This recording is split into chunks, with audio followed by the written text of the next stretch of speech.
Hoy tenemos el gusto de contar con el doctor Raimundo David Valdés Echeverría. Él es licenciado en medicina por la Universidad Tominaga Nakamoto. Tiene una especialidad en medicina en patología clínica por el Hospital Médica Sur, por parte de la Universidad Nacional Autónoma de México. Tiene una maestría en ciencias biotecnológicas por la Universidad del Estado de Morelos, que pertenece al Instituto de Biotecnología de la Universidad Nacional Autónoma de México. Ha ganado primer lugar nacional de médicos residentes de la especialidad en patología clínica. También ha ganado el premio del Encuentro Interdisciplinario de Ciencias 2008 en la Facultad de Estudios Superiores Iztacalas. Es acreedor a la medalla de honor por el Congreso del Estado de Morelos por su labor en la atención a pacientes con heridas difíciles. Y aparte es el jefe, es el jefe actual del Laboratorio Central. Doctor, es un honor tenerlo con nosotros. No, al contrario, muchísimas gracias, doctor Diego. Para mí es un placer poder compartir el día de hoy esta plática con ustedes, y si no hay ningún otro comentario, me permito empezar, además de agradecer tan gentil bienvenida. Si no hay ningún problema, daré inicio con la exposición, doctor. Sí, no hay ningún problema. Adelante, doctor. ¿Me escuchan? ¿Se me escucha bien? Sí, doctor. Muy bien, pues muchas gracias. Buenos días a todos. Reitero el agradecimiento y la gentil bienvenida por parte del doctor Diego. Voy a dar inicio con mi trabajo. Lo que les voy a mostrar a continuación es un trabajo que concluí durante mi estudio de maestría, el cual titulo Nanomedicina gliconanopartículas como una terapia innovadora para el tratamiento de heridas, y vamos desarrollándolo poco a poco.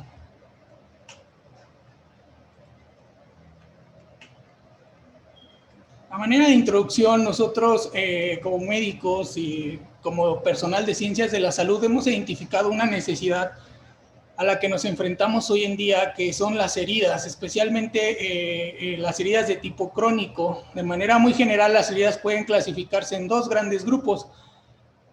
Las que se definen como agudas, que son aquellas heridas que sufren un inicio y van evolucionando de manera favorable a que alcanzan una curación fisiológica, anatómica y funcional al 100% en un tiempo menor a 3 meses. Sin embargo, el problema al que hoy se ha vuelto un foco o un blanco de investigación son las heridas de tipo crónico, las cuales por concepto son aquellas que en un tiempo mayor a 3 meses no alcanzan un proceso de curación al 100%. Y como se muestra aquí en este esquema, más allá de ir generando una regeneración de tejidos, van mostrando una complicación, necrosis, infecciones recurrentes que van dañando e incrementando el área de la herida, generando así heridas que pueden durar incluso años para su curación.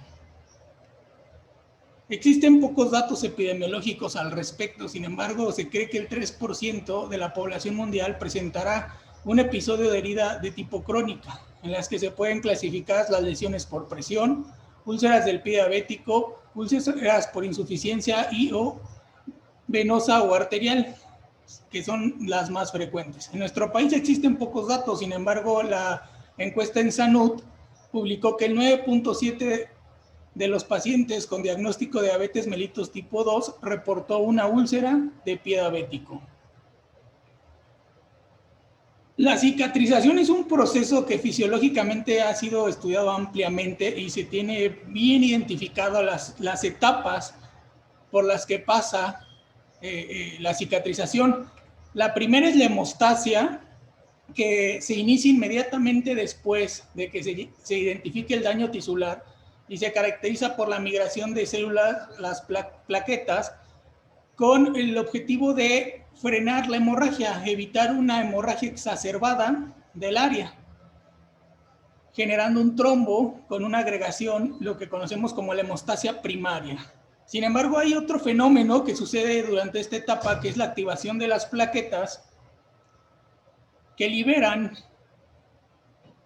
citocinas que van a generar un ambiente quimiotáxico para la migración posterior de células inflamatorias. Adicionalmente, aquí pasa un fenómeno clave para el proceso de la cicatrización, que es la liberación de moléculas importantes para la proliferación celular llamadas factores del crecimiento.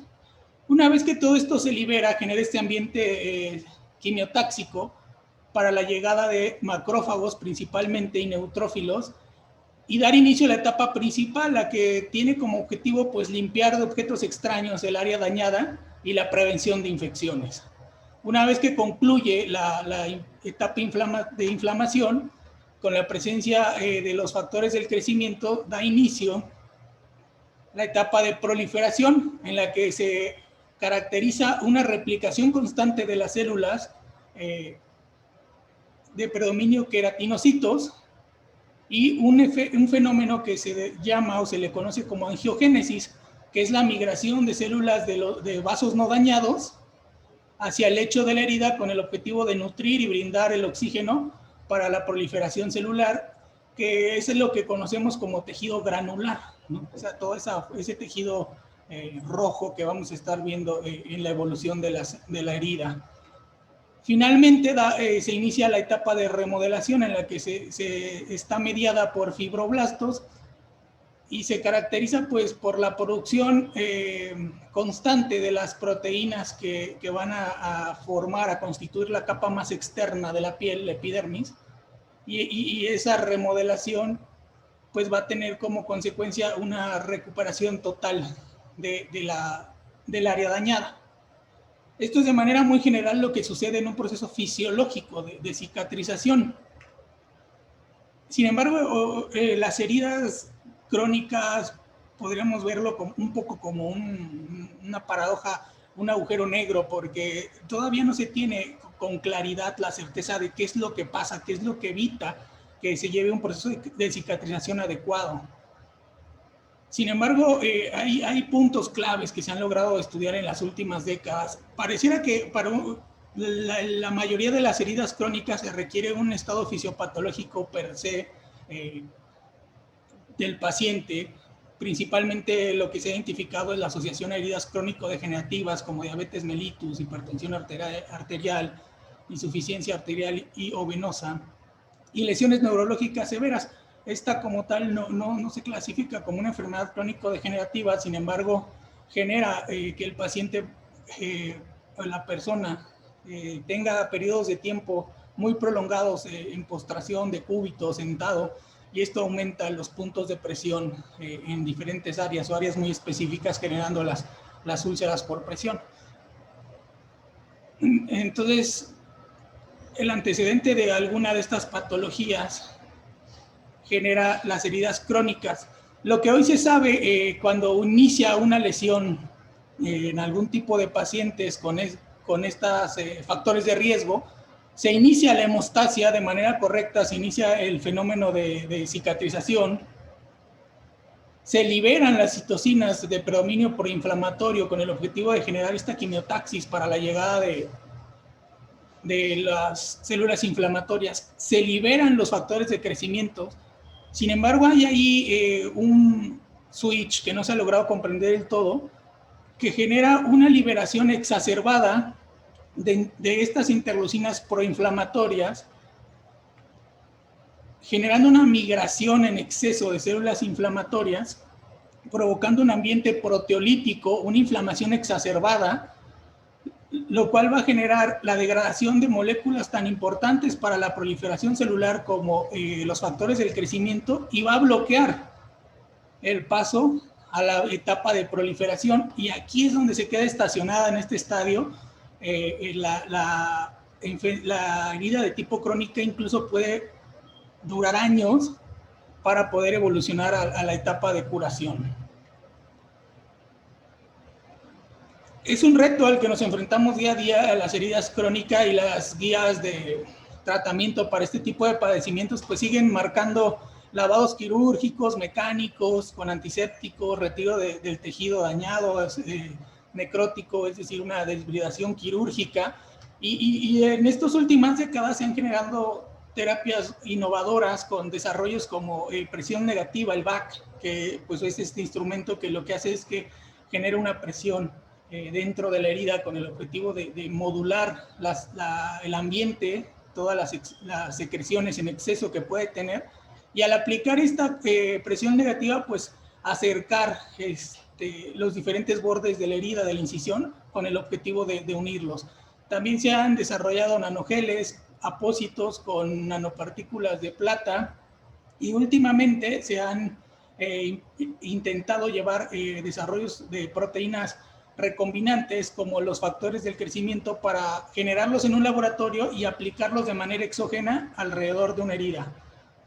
En este contexto es donde se ha desarrollado hoy en día o se ha intentado generar algunas terapias con nanomedicina, especialmente con polímeros biocompatibles, nanoestructurados, que es donde nos vamos a concentrar de ahora en adelante por motivos de mi trabajo.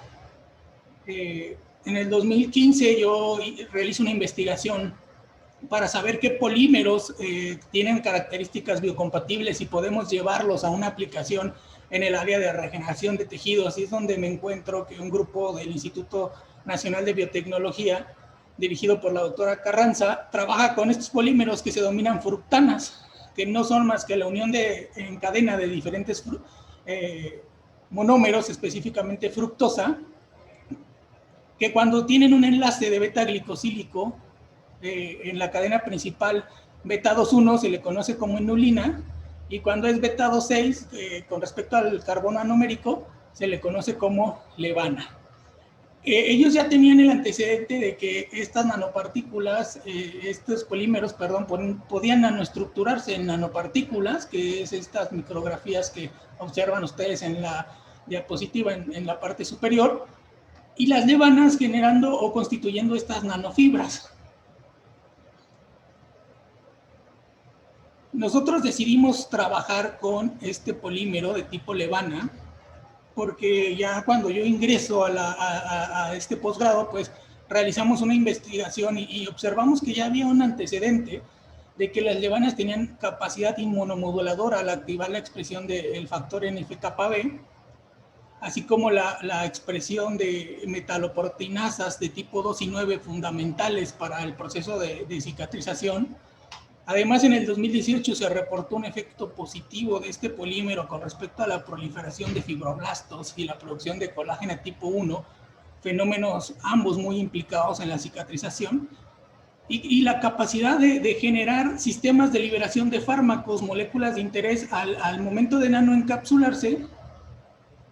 Tiene la capacidad, según este estudio, de encapsular la molécula de interés biológico que uno desee. Con este antecedente, pues fue que decidimos iniciar este trabajo. De manera muy breve les muestro que las nanopartículas que generó un servidor y el equipo con el que trabajamos, las obtuvimos usando un biocatalizador, que es esta enzima, que es la mutante H243L, que como pueden observar es su sitio catalítico, el sustrato, y aquí en esta posición realizamos una mutación dirigida, sustituyendo esta histamina por leucina, y generando un perfil de polímero específico, el cual les muestro aquí. Lo que nosotros obteníamos ya un trabajo del doctorado del doctor Enrique Raga, en quien realizó todo esto, pues observó que a diferentes concentraciones de la enzima, a 0.1 milimolar, obteníamos este perfil de polímero, un polímero de alto peso molecular. Cuando incrementábamos la dosis de la enzima, la concentración, a 1 milimolar, 1000 veces más, y manteníamos la misma concentración del sustrato, 100 gramos litros de sacarosa, la producción del polímero de alto peso molecular se veía afectada, pero adicionalmente se concentraba polímero de bajo peso molecular. Nosotros decidimos trabajar exclusivamente con el polímero de alto peso molecular, motivo por el cual todos los resultados que les voy a mostrar a continuación son en estas condiciones. El primer reto era ver si la síntesis enzimática de este polímero realmente se nanoestructuraba, realmente teníamos nanopartículas. Para esto diseñamos un experimento que les muestro a continuación. En el eje de las X es el tiempo de reacción, en el eje de las Y el diámetro hidrodinámico, es decir, determinamos el tamaño del polímero para ver si contábamos con nanopartículas. A las 3 horas de reacción nosotros hicimos evidente que existía una nanopartícula con un diámetro de 167 nanómetros. Dimos seguimiento en estos intervalos al alcanzar las 24 horas. Observamos que con el paso del tiempo el tamaño de nuestra nanopartícula fue disminuyendo y en el tiempo final alcanzamos un tamaño de 131 nanómetros. Simultáneamente fuimos midiendo la concentración de las nanopartículas, alcanzando una concentración máxima a las 24 horas de 11.7. Adicionalmente, determinamos el índice de polidispersión. Este índice lo que te indica es qué tan dispersa o homogénea es tu población de nanopartículas con la que estás trabajando. Y como podemos observar, nunca rebasamos un índice mayor a 0.15. Mientras más cercano estés al valor de 0, más homogénea es tu población. Hay artículos que recomiendan que una población de nanopartículas que piensa ser utilizada o se quiere utilizar, probar algún efecto en algún sistema biológico, la recomendación es que el índice de polidispersión sea menor a 0.5, y pues en ese contexto nosotros no tuvimos ningún problema.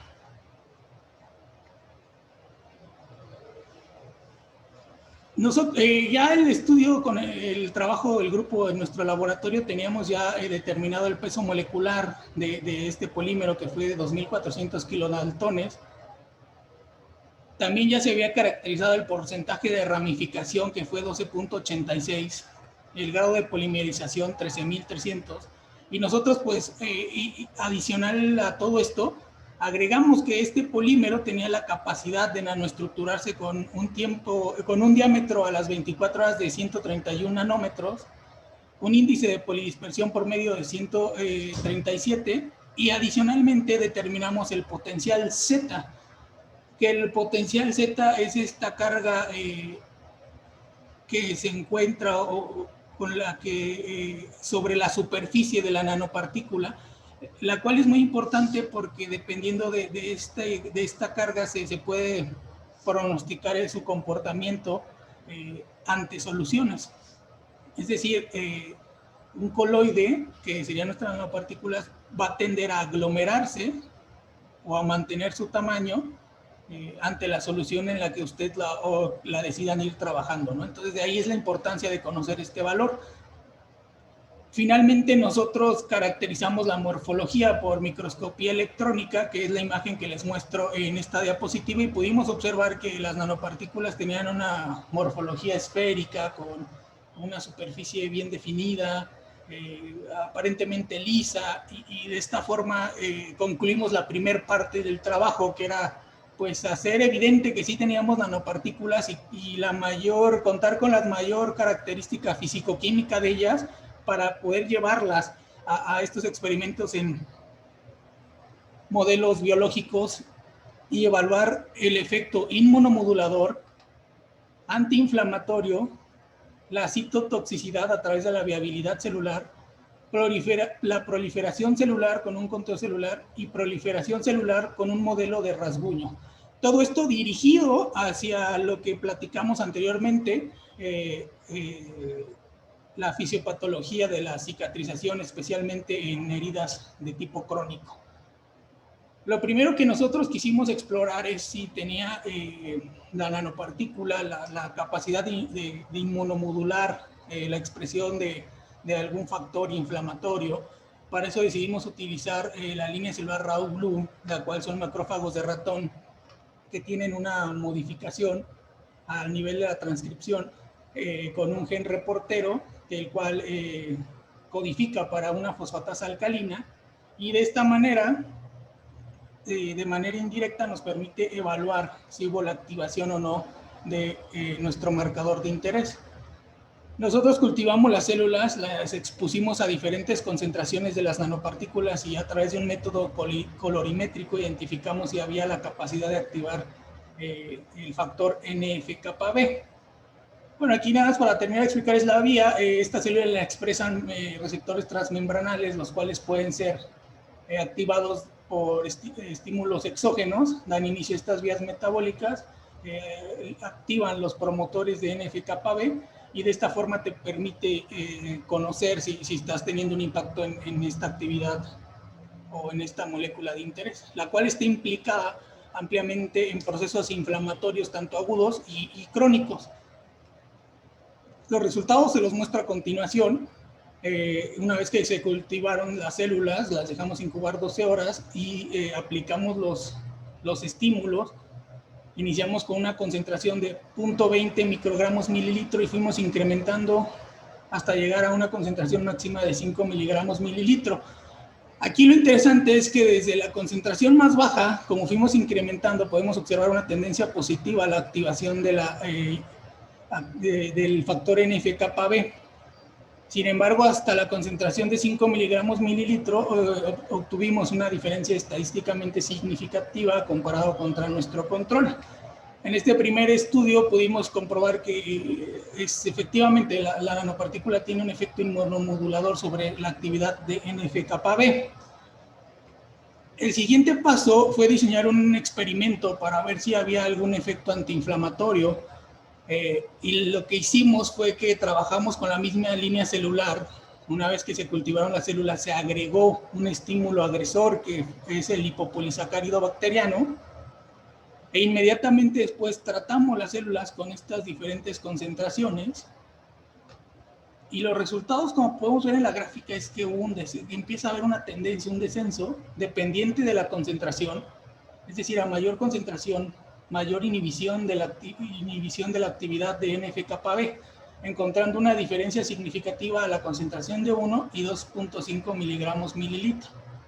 Cuando observamos esto, duplicamos la concentración con el objetivo de obtener todavía una respuesta de supresión mayor. Sin embargo, el resultado fue totalmente opuesto, ¿no? Esto nos llamó la atención, porque habíamos obtenido un resultado no de supresión, sino al contrario, no pareciera, sino tuvimos más una estimulación de la activación del NF-κB, incluso no hubo diferencia estadísticamente significativa.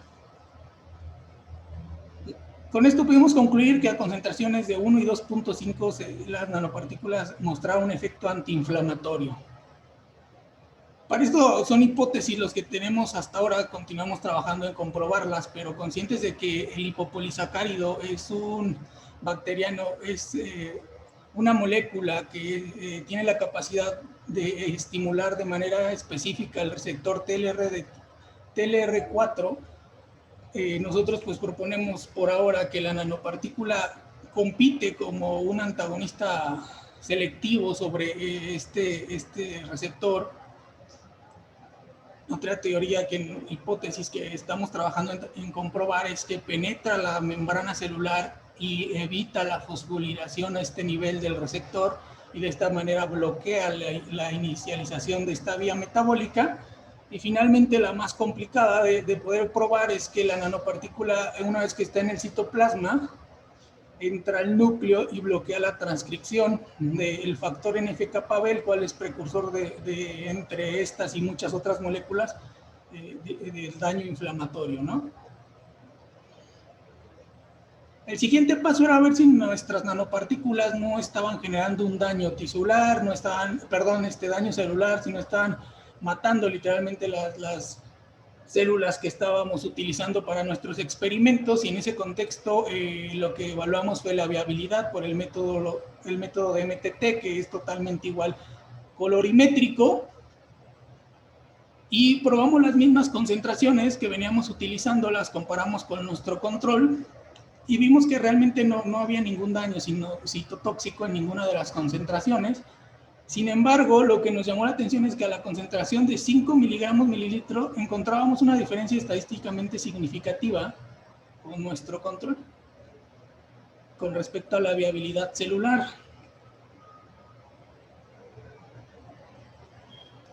Quisimos evaluar si en un ambiente proinflamatorio de las células podría la nanopartícula ofrecer esta protección con respecto a la viabilidad celular.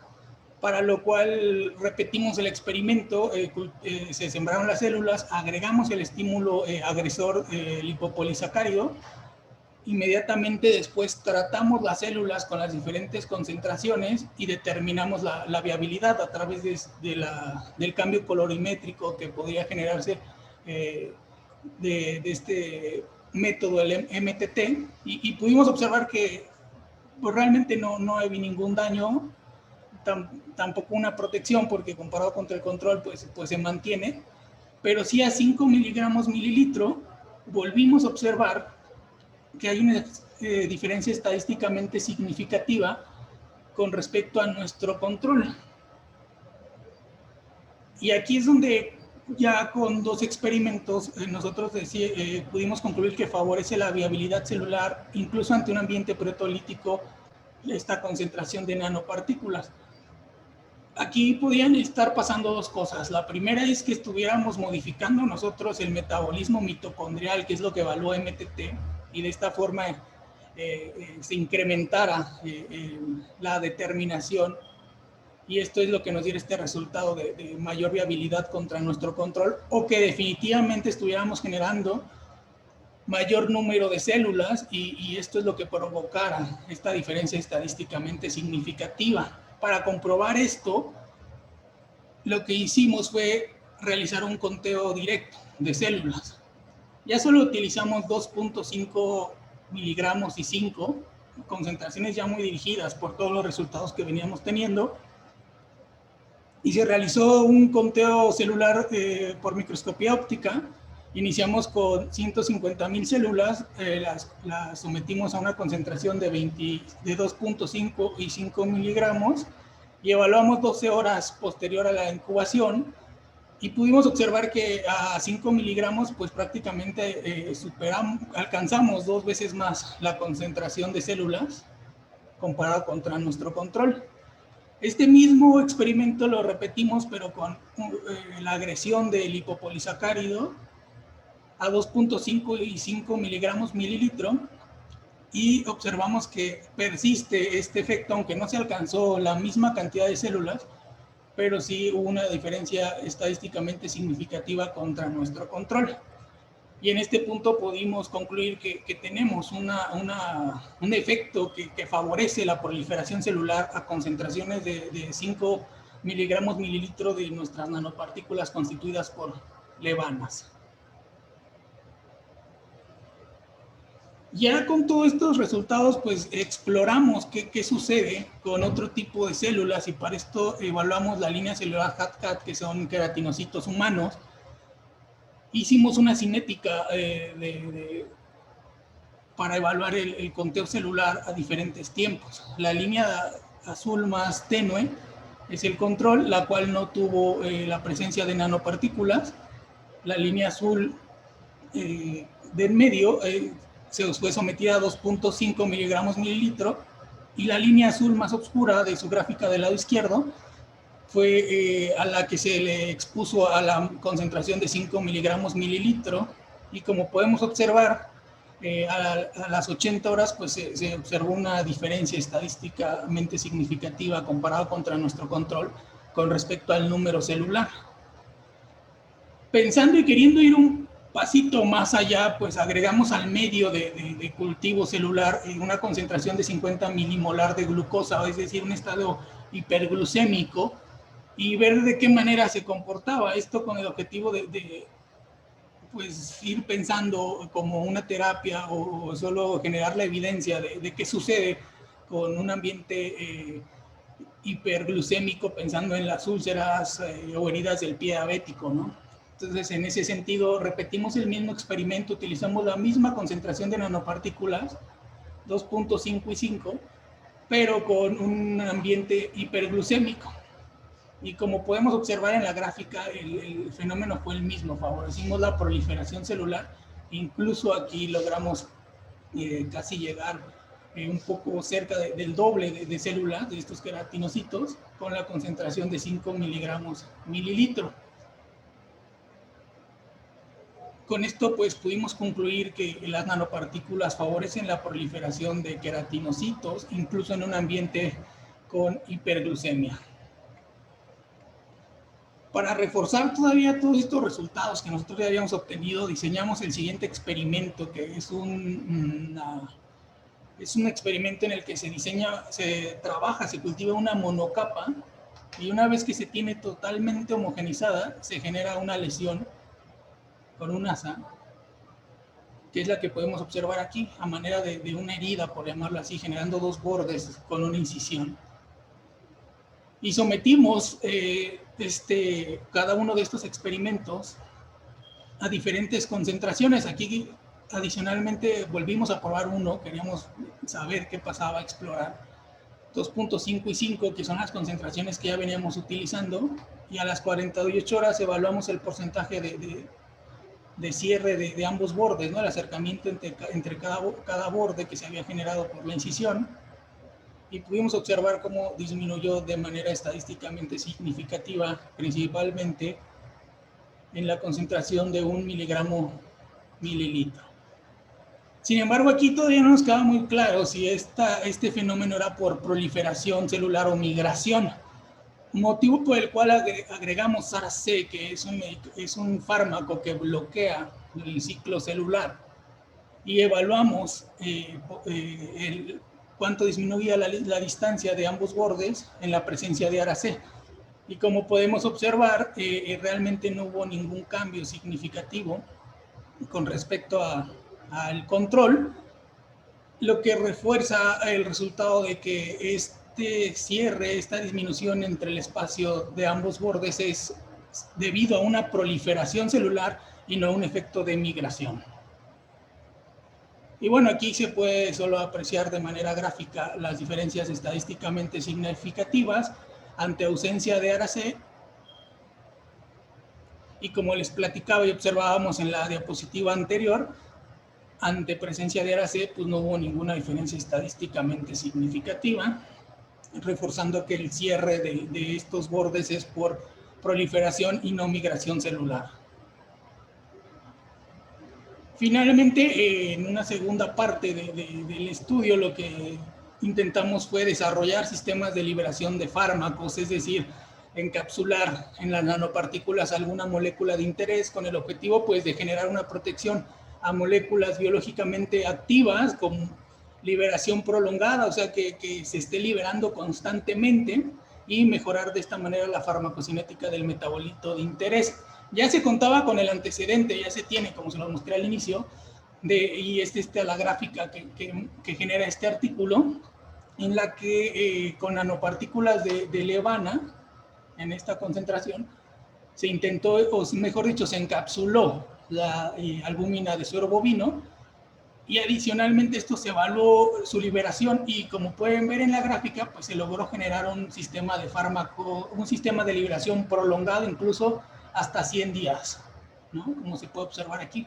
Entonces, con este antecedente, pues nosotros lo que intentamos fue encapsular insulina, que bueno, es una proteína muy bien conocida por todos ustedes, de 55 aminoácidos, y bueno, ¿por qué insulina? Porque ya existe el antecedente, aunque no con este polímero, pero sí de generar estos sistemas de liberación de fármacos para el tratamiento de heridas. Este experimento es justo muy similar a lo que les acabo de presentar del modelo de la monocapa, pero lo que aquí se hizo evidente es que la unión de insulina con la nanopartícula cerró, favoreció el cierre de esta incisión, comparado contra la insulina sola o el control, que era solo su medio, ¿no?, de cultivo. Entonces, este es el objetivo y es lo que nosotros pretendemos realizar con este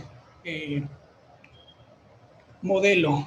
Y bueno, nosotros decidimos usar insulina porque tiene impacto en la migración celular, favorece la modulación de procesos inflamatorios de esta forma, y favorece la síntesis de DNA. Todo esto, así como la síntesis de proteínas para la formación de epidermis. Todas estas funciones son de la insulina a nivel local de una herida. Todos sabemos perfectamente que la insulina, su principal función es el ingresar los carbohidratos, la glucosa, a la activación de los receptores a través de los receptores IRS, la transcripción y la expresión de GLUT4 para la absorción y la internalización de glucosa. Sin embargo, a nivel de herida, todas estas son las funciones que pueden o que se han descrito de la herida, perdón, de la insulina a nivel de una herida. Es por eso que nosotros tratamos de encapsular en las nanopartículas la insulina. Aquí les muestro lo que obtuvimos cuando nosotros teníamos la nanopartícula sola en el medio, es nuestro punto basal, durante la síntesis de las nanopartículas a través de este método enzimático, obtuvimos esta curva basal. Y agregamos dos concentraciones, 60 microgramos mililitro de insulina y 120 al medio de reacción. Y de manera independiente, después evaluamos el tamaño de la nanopartícula. A las 15 horas obtuvimos un incremento promedio de 20 nanómetros, el cual se mantuvo a las 24 horas.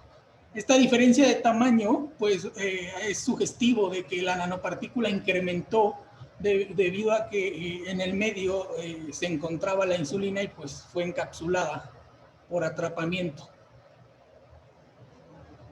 Posteriormente evaluamos la morfología y pudimos observar que se mantiene esta morfología de aspecto esférica, incluso en la presencia de insulina, con las mismas concentraciones de nuestro biocatalizador y de nuestro sustrato. El índice de polispersión pues, se mantuvo debajo del 0.5, lo que nos dice que a pesar de tener una proteína como fue la insulina, pues estamos ante una población homogénea de nuestras nanopartículas. Finalmente, con un experimento que diseñamos en el instituto y después de probar infinidad de métodos, logramos determinar la eficacia de encapsulación. Les platico que lo que hicimos fue que iniciamos con una concentración de proteína conocida y dimos inicio a la reacción a las nanopartículas. Llegamos a las 24 horas y medimos la concentración del sobrenadante de proteína, la cual nos dio de 13.78. Agregamos una enzima que tiene la capacidad de hidrolizar el polímero, es decir, destruir las nanopartículas, y determinamos finalmente la proteína total. Aquí es importante mencionar que la enzima que nosotros agregamos para destruir las nanopartículas eran 200 microgramos mililitro, es decir, que nosotros conocíamos perfectamente todo el tiempo cuánta proteína teníamos.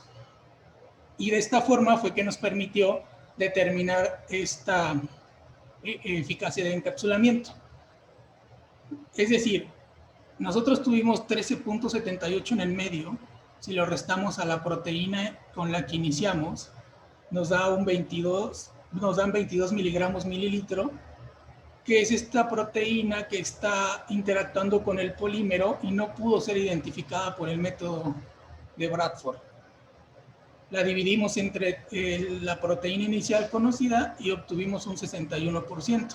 Esto nos permitió calcular, esto sí es calculado, la capacidad de carga, la cual nos da de 1.88 microgramos de insulina por miligramo de polímero.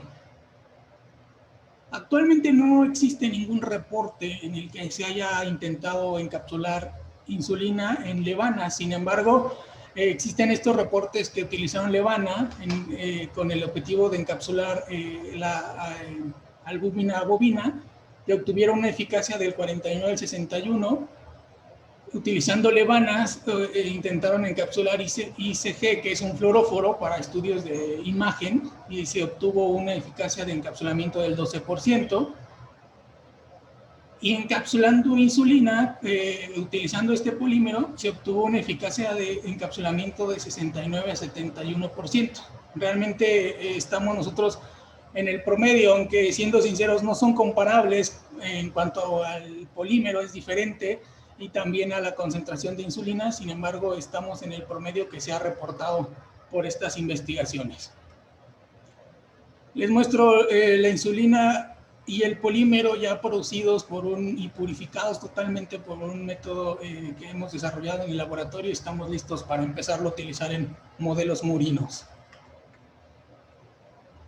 Pues con esto concluyo y quedo a disposición de ustedes para cualquier pregunta. Solo me resta agradecer a mi equipo de enfermería, a un servidor haciendo aquí una curación, con los que trabajamos arduamente desde hace mucho tiempo en la regeneración de heridas, al trabajo que se realizó en equipo con la doctora Zavala, que nos permitió identificar la morfología a través de microscopía electrónica, la doctora Leonor Pérez, que me ayudó y me apoyó con su equipo con todos estos experimentos de inmunomodulación y proliferación celular, a la Universidad Autónoma, quien sin ella hubiera sido imposible generar todo este desarrollo, a la doctora Clarito Olvera, la líder del proyecto, y a la doctora Marcela Ayala, la jefa del grupo de investigación, y a todos mis profesores de la Universidad Politécnica del Estado de Morelos. Sin más, muchas gracias, y yo quedo a lo que el doctor Diego me diga y a la disposición si hay alguna pregunta. Muchas gracias, doctor. Me pareció una grandiosa plática.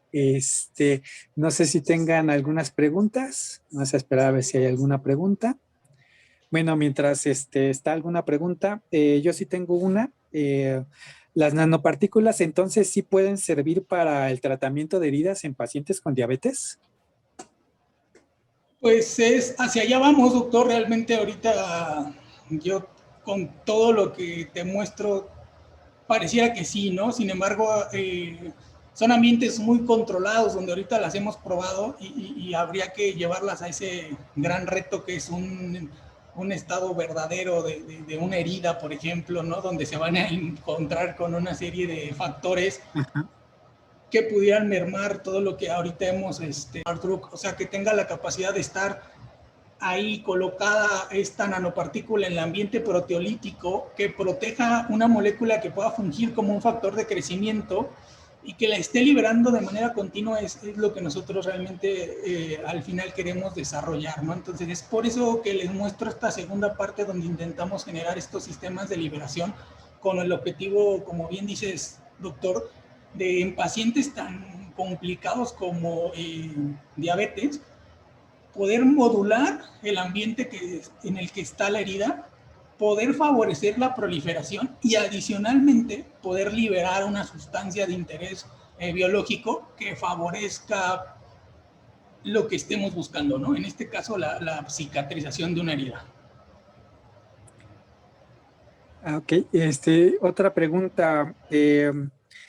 Este tratamiento se podrá utilizar en cualquier tipo de herida o en algunas, ¿no? Por ejemplo, una quemadura, una cortada. O sea, lo que nosotros pretendemos, y tengo que ser bastante sincero, cuando esto inició, estábamos enfocados totalmente en diabéticos.